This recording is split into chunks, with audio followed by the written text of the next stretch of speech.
Olá, meus amigos, professor Paulo Furtado, bom dia a todos, boa tarde, boa noite, depende da hora que vocês estiverem assistindo o nosso curso. Sei que vocês devem ter gostado da aula 1, que tratou da contextualização do Instituto da Recuperação Judicial e daquilo que se espera com a Lei 14.112 de 2020.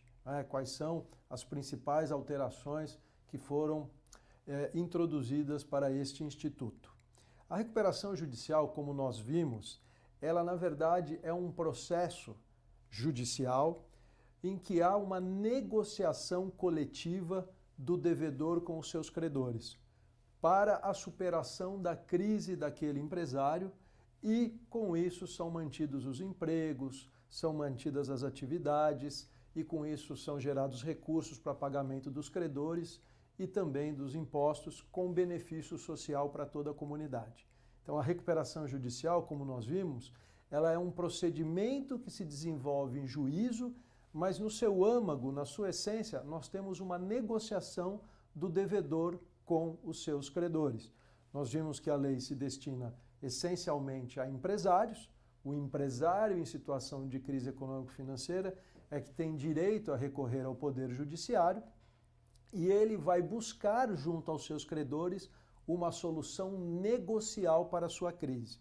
Isso significa que esse empresário ele vai ao Poder Judiciário, deve comprovar aqueles requisitos legais que nós já estudamos, que estão previstos no artigo 48 e também no artigo 51, e uma vez preenchidos esses requisitos legais, tem início uma nova fase do processo.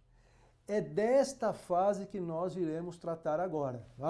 Então nós temos aqui a aula 2 que vai tratar da fase deliberativa do processo de recuperação judicial. Vamos lá para ver agora quais são os principais aspectos desta fase deliberativa. Vamos ver. O juiz, de acordo com o artigo 51, ao preencher os requisitos legais, ele vai deferir o processamento da recuperação. Então, lembrem-se que essa decisão inicial do juiz é muito importante, porque ela marca, a partir daquele momento, a proteção que esse devedor tem contra os credores. Para que ele possa fazer uma negociação com algum poder de barganha, para que ele possa elaborar um plano de recuperação que seja factível, ele tem que ter uma proteção contra os credores. Essa proteção é para que os credores não possam prosseguir com as ações judiciais contra esse devedor.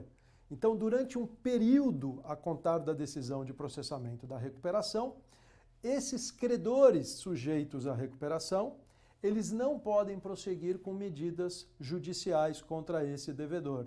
Então, ele não pode prosseguir com medidas executivas, não pode fazer penhora, não pode fazer arresto, porque se isso fosse possível, imaginem, vamos supor que uma transportadora pedisse recuperação judicial e a empresa que fez um empréstimo para ela pudesse ir lá e penhorar e retirar todos os caminhões que estão na posse da transportadora.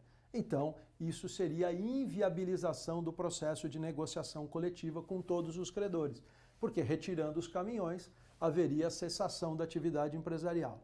Então, nós temos aí, aquilo que nós podemos ver aqui na tela, a suspensão por 180 dias das medidas judiciais e extrajudiciais que possam atingir o patrimônio do devedor. Percebam aqui que o nome em inglês que se dá a essa suspensão das ações e execuções é stay period. Então, é um período de suspensão. Stay, pare. Você, credor, pare. Você não pode prosseguir contra o devedor nas medidas que você queria para receber o seu crédito. E durante esse período de proteção é que o devedor vai tentar apresentar um plano que seja aceito pelos credores. Importante lembrar que o prazo não foi alterado pela legislação. O prazo para apresentação do plano de recuperação é de 60 dias a contar da decisão que deu o processamento da recuperação. Então, não foi alterado o prazo para apresentação do plano de recuperação.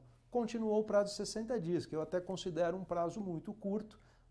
O prazo poderia ter sido um pouco alongado para que o devedor já pudesse apresentar um plano que estivesse mais negociado, que estivesse atendendo mais às necessidades e os interesses dos credores. Mas continuamos com o prazo para apresentação do plano de 60 dias. Agora, quais foram as novidades importantes em matéria de stay? Vamos ver aqui na tela, não é? Então, a grande novidade que ocorreu em matéria do stay é que o legislador, atendendo à realidade dos processos mais complexos, ele já estabeleceu o seguinte: o período de suspensão das ações e execuções contra o devedor é de 180 dias, prorrogável por mais 180.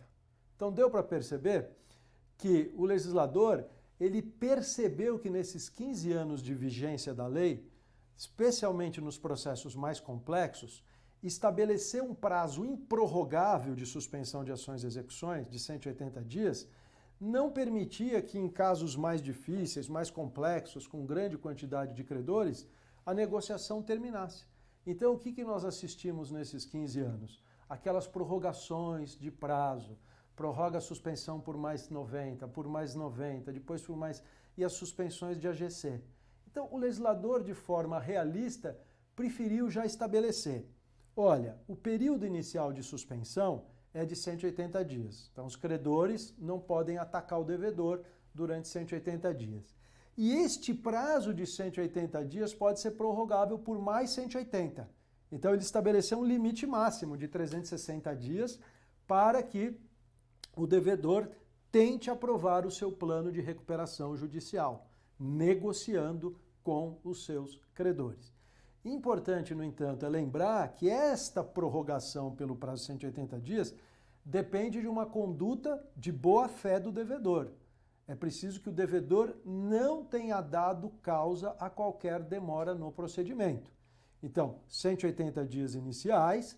Se o devedor estiver negociando de boa-fé, não deu causa a demora no processo, ele tem o direito de mais 180 dias de prorrogação para, nesses 360 dias, tentar a aprovação do seu plano de recuperação judicial, que deve ser aprovado pelos credores para que ele consiga evitar a falência e superar a crise. Então, essa foi a novidade em matéria de stay period. Essa foi a modificação introduzida.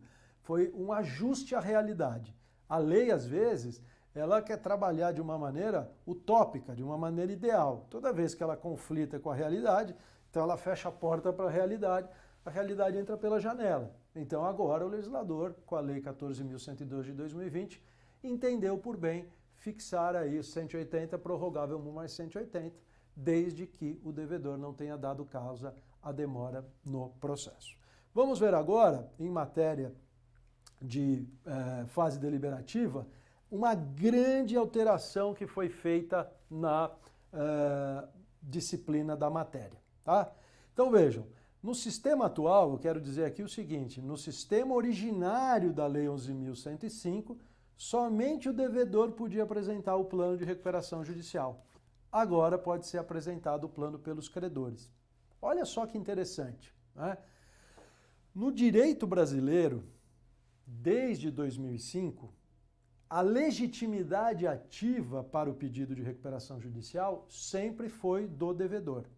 Ninguém mais pode pedir recuperação judicial a não ser o próprio devedor. Só ele tem direito a iniciar um processo. Os credores não podem, um sindicato de trabalhadores não pode, o Ministério Público não pode. E isso continua, né? Não houve qualquer alteração sobre a iniciativa do processo de recuperação judicial. Só o empresário em crise é que tem as melhores condições de decidir o que fazer, se é caso ou não de ingressar com um pedido de recuperação judicial. E o nosso modelo, originariamente construído pelo legislador, era de que só o devedor podia apresentar o plano de recuperação. Só o devedor é que tinha legitimidade para o plano de recuperação. Então ele tinha 60 dias para formular o plano. Aí começava a negociação com os credores. E a solução legislativa, ela era binária. E às vezes uma solução binária não é a mais adequada. Como era a solução binária? Se o devedor conseguisse que o plano fosse aprovado pelos credores durante a negociação, o juiz concedia a recuperação. E com isso ele prosseguia na atividade, não era decretada a sua falência. Mas se os credores não aceitassem o plano, rejeitassem o plano em assembleia, a solução era falência. Então vejam, ou recuperação ou falência. E isso muitas vezes podia levar a uma solução pior para todos os demais interessados. Não é? Porque imaginem, o devedor apresenta um plano muito ruim, os credores rejeitam esse plano muito ruim, fazendo uma proposta também fora da realidade, exigindo uma modificação que não pode eventualmente ser alcançada por aquele devedor. Então, este impasse entre o devedor e os credores, que levaria à rejeição do plano, levaria esse devedor à falência. Aí seria o encerramento da atividade, perda de postos de trabalho, não é? Parar de produzir bens e serviços, danos à comunidade, danos ao recolhimento de impostos. Então, era uma solução binária que poderia levar a um resultado pior para todos. Agora, o que o legislador pensou? O legislador pensou assim: eu vou admitir que os credores possam apresentar um plano. Olha que interessante. Então, o devedor tem o direito de apresentar um plano em 60 dias com exclusividade. Só ele pode apresentar em 60 dias com exclusividade. Aí começa a negociação, ele tem que tentar aprovar o plano com os seus credores. Caso este plano seja rejeitado pelos credores em assembleia, não é? Então os credores falam: não, nós não estamos satisfeitos com este plano. Aí abre-se a possibilidade dos próprios credores apresentarem um plano. Então, é como se o devedor não fosse ter mais o seu plano apreciado, mas também não terá a falência decretada imediatamente, desde que os credores, em 30 dias a contar da Assembleia, façam a apresentação do plano. Não é? Então, essa é uma novidade no direito brasileiro. Numa outra aula, isso vai ser explorado muito mais, vão ser estabelecidos, vão ser colocados para vocês todos os requisitos necessários para apresentar este plano por parte dos credores, mas isso mudou o nosso sistema. O nosso sistema hoje não é mais de legitimidade apenas do devedor para apresentar um plano de recuperação. Ele tem um direito de apresentação com exclusividade por 60 dias, mas depois, se rejeitado o plano, não é, os credores também poderão formular um plano, alternativamente àquele do devedor, e poderão submetê-los à apreciação deles próprios credores. Tudo bem? Então essa é uma novidade importante que depois será mais aprofundada numa outra aula. Agora vamos falar de uma outra novidade também a respeito do conteúdo do plano de recuperação. Vejam aqui na tela. Não é? A gente sabe que em matéria de plano de recuperação, nós estamos falando de negócio jurídico. Portanto, onde se fala negócio jurídico, há uma autonomia da vontade, não é verdade?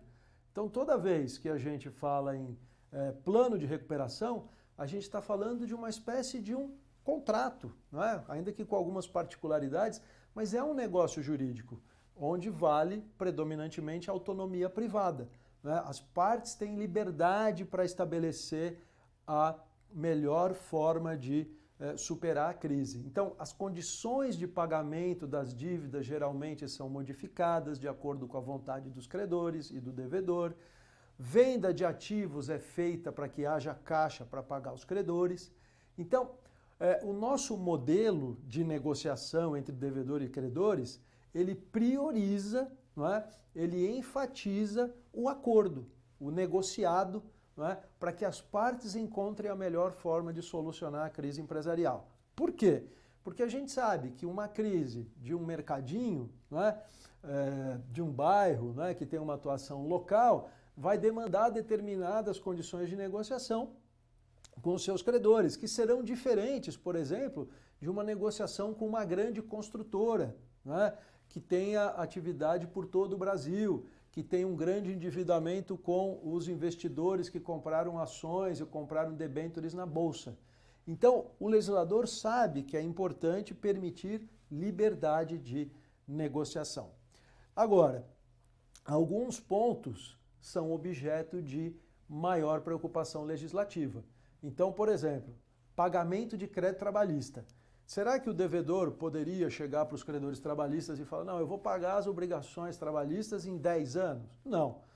O artigo 54 limita inicialmente a 1 ano o pagamento dos créditos trabalhistas em atraso.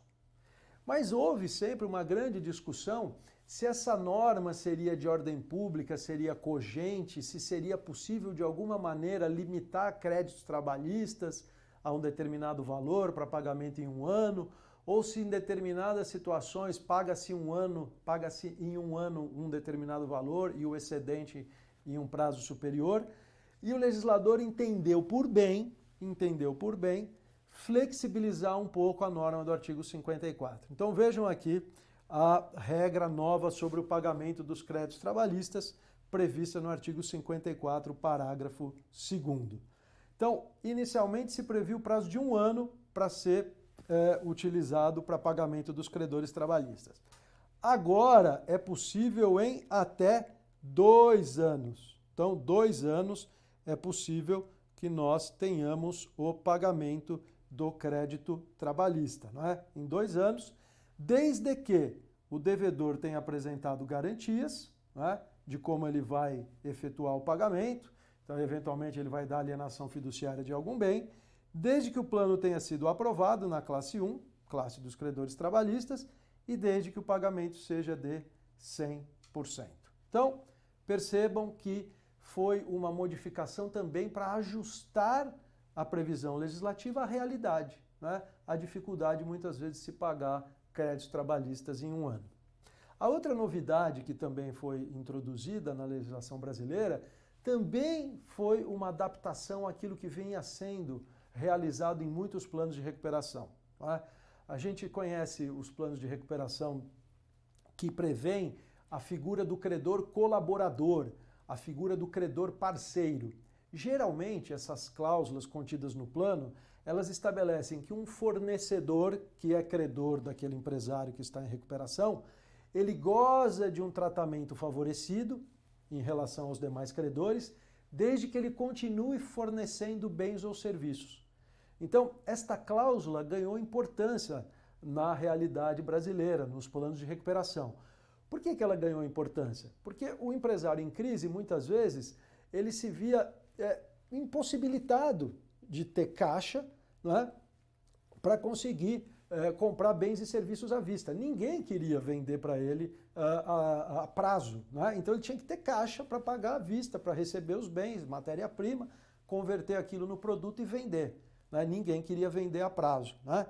Então começaram a ser criados no plano de recuperação esses mecanismos.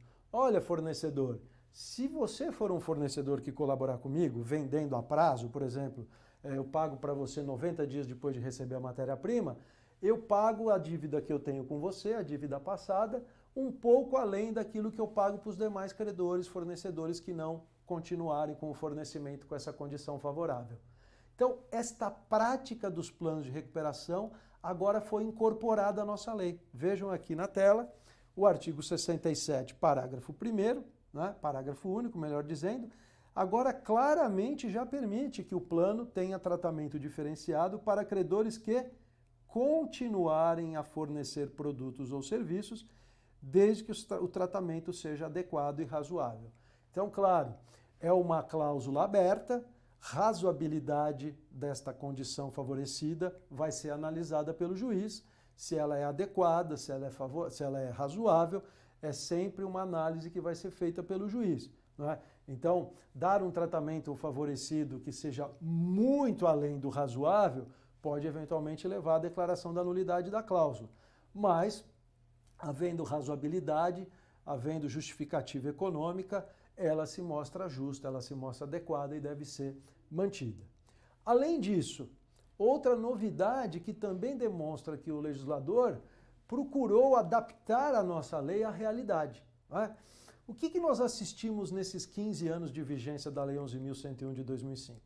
Nós vimos muitos devedores que tinham ativos, não é, relevantes, um imóvel, não é, que ele não usava na atividade empresarial, não é, uma fábrica que já tinha sido encerrada suas atividades, mas isso não era caracterizado como UPI, não era caracterizado como uma unidade produtiva isolada, né? Ele tinha, às vezes, precatórios, né? Créditos contra o poder público, né? Ele tinha contratos em vigor. Então, havia uma certa dificuldade em se enquadrar determinados ativos como UPIs, né? Como unidades produtivas isoladas. Apesar disso, cada vez mais nós assistíamos a planos de recuperação em que se tratavam como UPIs determinados bens que não eram estabelecimentos empresariais. E o que poderia acontecer? Poderia acontecer que a venda dessa UPI, né, levasse o adquirente a ser responsável pelas dívidas do devedor em recuperação. Agora eu pergunto, quem é que vai comprar um ativo do devedor em RJ correndo o risco de se tornar sucessor nas obrigações? Ninguém. Então, o legislador, adaptando a norma à realidade, pensou o seguinte, olha, vamos dar à UPI um conceito amplo e abrangente. Vamos adaptar a norma à realidade. O devedor tem que ter a possibilidade de vender qualquer ativo e até todo o seu acervo empresarial, a própria empresa, para alguém que queira prosseguir na atividade, mas não queira assumir as dívidas. Quanto menor o risco do adquirente, né, para a continuidade do exercício da atividade empresarial, maior o preço que ele vai pagar pelo ativo, não é verdade? Então, se eu quero proporcionar estímulo à aquisição dos ativos do devedor em RJ, eu tenho que proteger o adquirente. Então, o que o legislador fez agora? Ele falou, olha, esse negócio de UPI tem que ser o mais abrangente possível. Vamos ver aqui o que o nosso legislador fez aqui no artigo 50. Né? Artigo 50, inciso 18, deu uma definição abrangente à UPI. Então, é possível que a UPI seja composta por qualquer bem, incluindo a venda integral da empresa, incluindo, por exemplo, toda a participação acionária que o devedor tenha numa determinada sociedade, tá? Aí, na hora de fazer o pagamento para os credores não sujeitos, né, ele tem que fazer o pagamento que não prejudique os credores não sujeitos. Ele não pode esvaziar a atividade, ele não pode esvaziar o patrimônio da devedora, não é, para prejudicar os credores não sujeitos. Mas isso, novamente, eu chamo a atenção de vocês, o legislador incorpora a norma uma realidade existente nos planos de recuperação. Né? Então, percebam que o direito comercial, né, o direito empresarial, ele muitas vezes ele traz para o ordenamento jurídico, ele incorpora aquilo que é feito pelos agentes econômicos. Né? Então, quando se diz que o direito comercial ele teve origem nos usos e costumes lá na Idade Média e depois ele passou a ser composto por essas normas que eram adotadas pelos empresários, aqui na recuperação judicial nós tivemos isso. Né? Então, aquelas práticas mais difundidas que foram sendo incorporadas e foram sendo estabilizadas e foram sendo consideradas adequadas pela jurisprudência, foram agora retratadas na Lei 14.112 de 2020. Bom, agora novidades na deliberação. Chegou o ápice do processo da recuperação judicial. Qual que é o ápice? Qual que é o momento mais relevante? Né? Até muita gente hoje brinca, poxa vida, com as assembleias sendo feitas virtualmente, pelo meio eletrônico, né, não tem mais toda aquela emoção da Assembleia Geral de Credores presencial, né, aquela necessidade do devedor fazer a apresentação, dos credores poderem impugnar, né, todo aquele movimento numa Assembleia Geral de Credores. Mas, na verdade, o que a gente também percebia nessas Assembleias Gerais de Credores presenciais? Muitas vezes elas eram suspensas. Credores tinham se deslocado para o local da Assembleia, credores tinham gasto, feito despesas, às vezes os credores trabalhistas também tinham que ir até lá. Né? Então, talvez toda essa emoção, esse momento importante para a decisão a respeito do plano, pudesse ser tomada de uma forma mais simplificada, de uma forma, vamos dizer assim, que permitisse aos credores manifestar a sua adesão, mas que não justificasse tantas despesas, deslocamento de pessoas e gastos excessivos. Então, o que o legislador fez? O legislador vai permitir que a Assembleia possa ser substituída por termos de adesão, não é? Então vejam aqui na tela o que nós temos. É possível que seja utilizada a figura do termo de adesão. O que é um termo de adesão? Termo de adesão é um documento em que o credor vai assinar, né, dizendo que ele adere. Adere ao quê? Adere aos termos do plano de recuperação. Então, ele vai fazer uma referência no termo de adesão, dizendo que ele concorda com os termos do plano de recuperação. Além disso, o legislador agora deixou claro que as assembleias também podem ser substituídas por, ou melhor, podem ser realizadas por sistemas eletrônicos, não é? Então não é necessário mais o comparecimento físico, podem ser realizadas assembleias por sistemas eletrônicos, de maneira que as pessoas ingressam, não é? Fazem o seu cadastro online, na hora de votar são chamadas, durante as deliberações podem se manifestar, e com isso nós otimizamos o processo de deliberação, né? É uma forma de nós darmos maior eficiência ao processo de recuperação, tá? Então, é possível usar termo de adesão por escrito, né, substituindo a Assembleia, né, caso já sejam adotados todos os requisitos e com isso seja aprovado o plano, ou também pode ser feito por esse mecanismo eletrônico. Temos uma previsão aqui que, caso seja suspensa a Assembleia, veja uma preocupação aqui com celeridade, né, para não ser feita uma infinidade de assembleias, né? Nós temos aqui um prazo máximo para encerrar a Assembleia, em até 90 dias, para que isso seja efetivo, né? Começou a instalação, nós temos 90 dias para que ela seja encerrada. E ainda, nós tivemos aqui uma modificação na questão da aprovação do plano. Como nós temos 4 classes de credores, o plano considera-se aprovado quando todas as classes votarem favoravelmente. Agora, pode haver o cram-down. Se 3 das 4 classes aprovarem, 2 de 3 classes aprovarem, ou 1 de 2 classes aprovarem, e desde que presentes os requisitos do artigo 58, parágrafo 1º, inciso 2. Além disso, nós tivemos a definição de voto abusivo. Voto abusivo é só quando o credor quer obter vantagem ilícita para si ou para outrem, ou seja, quando ele quiser causar dano, não é? Ele não vota simplesmente para receber o seu crédito, ele vota para causar dano à devedora. E tivemos uma importante previsão que é a da vedação de distribuição de lucros e dividendos para os sócios da devedora em recuperação até a aprovação do plano. Por que isso? Porque, vejam, se a devedora está numa situação de dificuldade econômica, não é? Como é que ela vai distribuir lucros e dividendos para os seus acionistas, para os seus sócios? Então, ela deveria reter esses recursos para suportar o pagamento aos seus credores. E no fim da fila deveriam ficar os valores devidos aos acionistas, aos sócios. Tudo bem? Então, essa é uma previsão. E para terminar, aqui apenas para vocês ficarem aqui com essa informação a respeito da votação por termo, né? É importante mencionar aqui que a votação por termo ela tem que passar por uma análise do AJ, que é o administrador judicial, e do Ministério Público, né? Então, o AJ verifica se tem quórum, verifica se houve manifestação de vontade dos credores de forma consciente, verifica se não houve irregularidades e ilegalidades no plano, né? E os credores, claro, podem impugnar esses termos de adesão. Então, é importante mencionar isso, né? Termo de adesão é bom? É legal? É bom, é legal, mas tem que ser bem feito, né? E para ser bem feito, tem que ser bem descrita a cláusula do plano que está sendo aprovada pelo credor, para que o voto seja considerado consciente, isso vai ser analisado pelo AJ e pelo Ministério Público. Tá certo? Então, até uma próxima oportunidade. Muito obrigado pela atenção de vocês.